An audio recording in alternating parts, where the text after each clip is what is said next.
ஆண்டவராக இயேசு கிறிஸ்துவின் நாமத்திற்கு மகிமை உண்டாவதாக. இந்த நல்ல நாளிலே உங்கள் யாவரையும் நான் வாழ்த்துகிறேன்.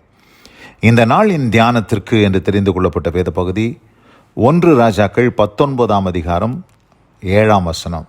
1 Kings chapter 19 verse 7. கர்த்தருடைய தூதன் திரும்ப 2ஆம் தரம் வந்து அவனை தட்டி எழுப்பி, எழுந்திருந்து போஜனம் பண்ணு, நீ பண்ண வேண்டிய பிரயாணம் வெகு தூரம் என்றான். ஆமென். பிரியமானவர்களே, நான் வாசிக்க கேட்டதான இந்த வார்த்தைகள் தேவதூதன் எலியாவை தட்டி எழுப்பின ஒரு அனுபவத்தை நாம் பார்க்கிறோம். எந்த சூழ்நிலையில் என்று சொன்னால், எலியா சோர்ந்து போனவராக ஒரு சூறை செடியின் கீழ் படுத்துக்கொண்டு நித்திரை பண்ணுகிறார். அவர் மிகவும் சோர்ந்து போனார். என்ன சொல்லுகிறார்? 4ஆம் வசனத்தில் வாசிக்கிறோம். அவன் வனாந்தரத்திலே ஒரு நாள் பிரயாணம் போய் ஒரு சூறை செடியின் கீழ் உட்கார்ந்து தான் சாக வேண்டும் என்று கோரி, போதும் கர்த்தாவே, என் ஆத்துமாவை எடுத்துக்கொள்ளும், நான் என் பிதாக்களை பார்க்கிலும் நல்லவன் அல்ல என்று சொல்லி இங்கே ஒரு டிப்ரெஷனுக்குள்ளே அவர் போயிடுறார். மன அழுத்தத்துக்குள்ளே போய் வாழ்க்கையை வெறுத்து சாக வேண்டும் என்கிற ஒரு அனுபவத்திற்குள்ளாக அவர் போய்விடுகிறார். சாக வேண்டும் என்று அங்கே கோருகிறார். ஆண்டவரை நோக்கி கோரி என்று பார்க்கிறோம். எந்த சூழ்நிலையிலே எலியா இப்படி சோர்ந்து போனார் என்று பார்க்கும் பொழுது, இஸ்ரவேலிலே ஒரு பெரிய எழுப்புதலை கொண்டு வந்தவர் எலியா.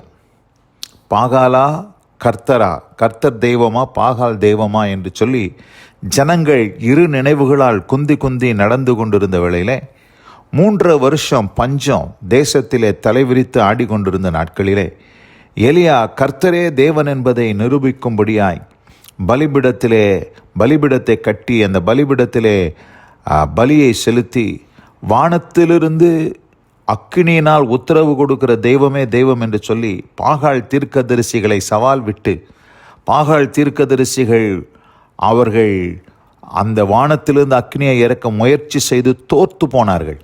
ஆனால் எலியாவோ, தேவனே நினைந்தருளும் என்று சொல்லி ஆண்டவரை நோக்கி ஜெபித்த பொழுது, வானத்திலிருந்து அக்கினி வந்து அந்த பலி மிருகத்தை அது பட்சித்து அது எல்லாவற்றையும் நக்கி போட்டது என்று சொல்லி நாம் வேதத்தில் வாசிக்கிறோம். அப்படிப்பட்ட ஒரு அனுபவத்தை உண்டு பண்ணுகிறது மாத்திரமல்லாமல், 3 வருஷம் பனியும் மழையும் பெய்யாத அந்த தேசத்திலே அவர் ஜெபம் பண்ணும் பொழுது வானம் திறக்கப்பட்டு அங்கே பெருமழை பெய்ததை நாம் அறிந்திருக்கிறோம். அப்படிப்பட்ட ஒரு பராக்கிரமான செயல்களை செய்தது மாத்திரமல்லாதபடி பாகால் தீர்க்கதரிசிகளை எல்லாம் அவர் கொலை செய்து போடுகிறார். இப்படி அவர் செய்தது நிமித்தமாக எசபேல், ஆகாபின் மனைவி எசபேல் கோபம் கொண்டு அந்த இடத்துல என்ன செய்கிறாள்? 19ஆம் அதிகாரம் 2ஆம் வசனத்தில் வாசிக்கிறேன். அப்பொழுது எசபேல் எலியாவின் இடத்தில் ஆள் அனுப்பி, அவர்களில் ஒவ்வொருவனுடைய பிராணனுக்கு செய்யப்பட்டது போல நான் நாளை இந்நேரத்தில் உன் பிராணனுக்கு செய்யாதே போனால் தேவர்கள் அதற்கு சரியாகவும் அதற்கு அதிகமாகவும் எனக்கு செய்ய கடவர்கள் என்று சொல்ல சொன்னாள். அங்கே பாகால் தீர்க்கதரிசிகளை பட்டயத்தால் கொன்று போட்டதினாலே அந்த தீர்க்கதரிசிகளின் ஒவ்வொருத்தருடைய ஜீவனுக்கு சரியாய் உன்னுடைய ஜீவனை நான் எடுப்பேன் என்று சொல்லி அங்கே ஆள் அனுப்பி சொல்லுகிறாள் எசபேல். இந்த வார்த்தைகளை எலியா கேட்டபொழுது அவன் பயந்து, அவன் ஓடி வனாந்தரத்திலே ஒளிந்து சாக வேண்டும் என்று விரும்பி சோர்ந்து சூறைச்செடியின் கீழ் படுத்துக் கொள்கிறான். எப்பொழுதுமே ஒரு பெரிய வெற்றி, பெரிய ஜெயம், ஒரு பெரிய எழுப்புதலுக்கு பின்னதாக ஒரு மன அழுத்தம், சோர்வுகள், மன இடுக்கங்கள், பலவிதமான இக்கட்டான சூழ்நிலைகள் வரும் என்பது உண்மை. எப்பொழுதுமே ஒரு பெரிய வெற்றிக்கு பின்னதாக ஒரு பெரிய அழுத்தம் நிச்சயமாக வரும் என்பது உண்மை.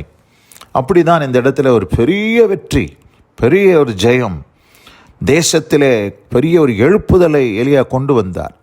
ஆனால் அதற்கு பின்னதாக சாத்தான் கொண்டு வருகிற அவனுடைய வார்த்தைகளினாலே, சில வார்த்தைகள், அந்த எசபேலின் வார்த்தைகள், ஒரு வீரனான எலியாவை போல ஒரு பராக்கிரமான தீர்க்கதரிசி யாரும் இல்லை. அப்படிப்பட்ட ஒரு தீர்க்கதரிசி, வல்லமையான தீர்க்கதரிசி, தேவனுக்கு முன்பாக நிற்கிற தீர்க்கதரிசி பயந்து போய் அவர் சோர்ந்து போய் சூறைச் செடியின் கீழ் படுத்துக்கொண்டு சாக வேண்டும் என்று கோரி ஆண்டவரை நோக்கி, போதும் ஆண்டவரை இந்த ஊழியம் என்று சொல்லுற அளவுக்கு அவர் மாறிட்டார். ஆனால் பாருங்க, கர்த்தர் அந்த சோர்விலே அவரை கைவிடவில்லை. பிரியமானவர்களே, இந்த அருமையான இந்த நல்ல நாளில் கூட இந்த வார்த்தைகளை கேட்டுக்கிற அன்பான சகோதரி சகோதரியே, உங்களில் சிலருக்கு இப்படிப்பட்ட ஒரு பெரிய வெற்றியை போல, ஜெயத்தை போல காரியங்கள் உங்கள் வாழ்க்கையில் நேரிட்டிருக்கலாம். ஆனால் சிலருடைய வார்த்தைகளை நிமித்தமாக நீங்கள் சோர்ந்து போய் எல்லாமே நடந்த சம்பவங்களெல்லாம் மறந்துட்டு அவங்க சொன்ன வார்த்தைகள் தான் சில நேரங்களிலே எலியாவை கலங்கடித்தது போல உங்களையும் கலங்கடித்து கொண்டிருக்கலாம். எலியா சோர்ந்து படுத்தது போல நீங்கள் ஒருவேளை படுத்து கொண்டிருக்கலாம். ஆனால் சோர்ந்து படுத்த எலியாவை ஆண்டவர் விடவில்லை. ஆண்டவர் என்ன சொல்லுகிறார் என்று சொன்னால், 5ஆம் வசனத்தை வாசிக்கிறேன். ஒரு சூறைச் செடியின் கீழ் படுத்து கொண்டு நித்திரை பண்ணினான்.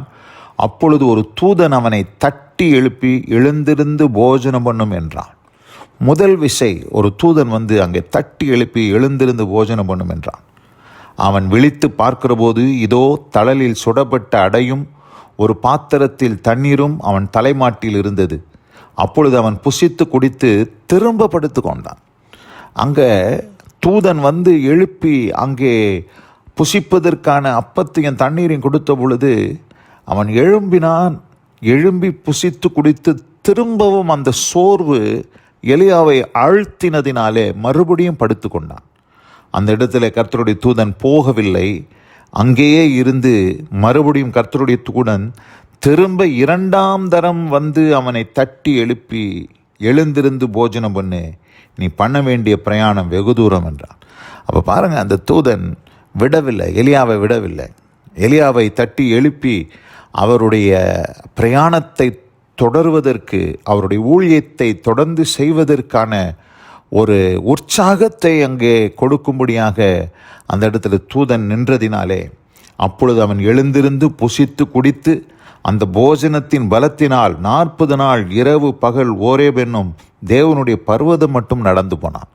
அப்போ அந்த இடத்துல அடுத்த நிலைக்கு எலியா போகத்தக்கதாய் அந்த தூதன் உதவி செய்தது போல இந்த அருமையான இந்த நல்ல நாளில் கூட சோர்ந்து போய் படுத்து கிடக்கிற அருமையான சகோதரி சகோதரியை, ஒரு விசை உங்களை ஒருவேளை கர்த்தர் உங்களை உற்சாகப்படுத்தியிருக்கலாம். ஆனால் நீங்கள் எழும்பினீங்க, வாஸ்தவம் தான், புசித்தீங்க, குடிச்சிங்க, மறுபடியும் படுத்துட்டீங்க.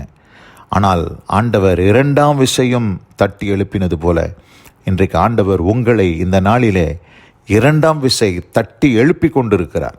நீங்கள் எழுந்து புசித்து குடித்து நீங்கள் செய்ய வேண்டிய வேலையை தீவிரமாய் செய்யும்படி, நீங்கள் பண்ண வேண்டிய பிரயாணம் வெகு தூரமாய் இருக்கிறது, நீங்கள் செய்ய வேண்டிய காரியங்கள் இன்னும் அநேகம் இருக்கிறது. அதனால் சோர்ந்து படுத்து கொள்ள வேண்டாம் என்று அன்றைக்கு எலியாவுக்கு சொன்னது போல கர்த்தர் இந்த காலை வேளையில் உங்களோடு கூட பேசி கொண்டிருக்கிறார். இந்த அருமையான இந்த நல்ல நாளில் கூட இந்த வார்த்தைகளை கேட்ட ஒவ்வொருவரையும் கர்த்தர் ஆசீர்வதித்து உற்சாகப்படுத்துவாராக. கர்த்தர் வார்த்தைகள் கேட்ட ஒவ்வொருவரையும் ஆசீர்வதிப்பாராக. God bless you all. ஆமேன், ஆமேன்.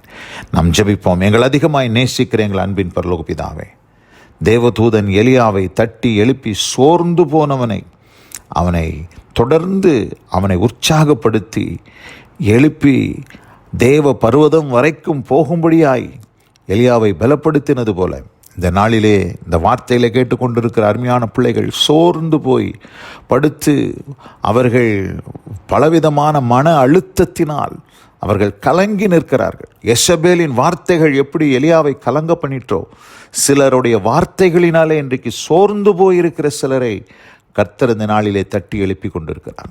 ஆண்டவரே, நீர் எழுப்புகிறதுக்காய் நன்றி ராஜா. ஒவ்வொருவரையும் தட்டி எழுப்புவீராக. ஆசீர்வதியும், ஒவ்வொருவருக்கும் வேண்டிய பலத்தை தாரும். கிருபைக்கு தாழ்த்துக்கிறேன். இயேசு கிறிஸ்துவின் நாமத்தில் பிதாவே. ஆமேன், ஆமேன்.